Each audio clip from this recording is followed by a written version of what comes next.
Usa may kalain na sir. Oh, lahi din na sir nga mao ni pirmi gamit sa uban. Sus. Lahi kayo na, oy, lahi ka na, Nerf. Lahi ka na. Part and parcel. Ang part gani, pareha sa parte sa imong lawas ba, na bisan pa og matangtang ka, apil gyapon ka. Oh, Matatag buhok. Anong tupihan kag buhok, di ba? Matangtang ang buhok sa imong lawas. Pero ang buhok usam na part gyapon sa imong lawas. oh sir. So pasabot na, parte ka ba? Apil ka sa kadibuk-an, mo na part. Ang parcel, wa kay labot pero apil ka. Ano ba sir? Wa kay labot pero apil ka ba?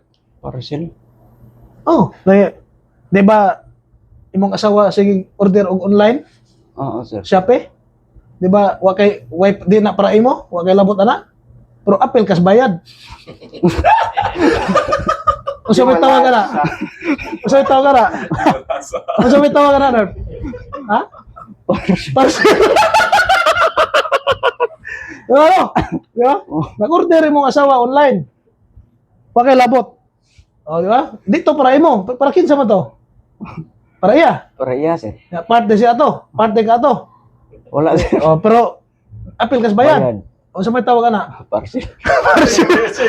Parcel sige bayad. O, mo na, parcel. Ano nang meaning?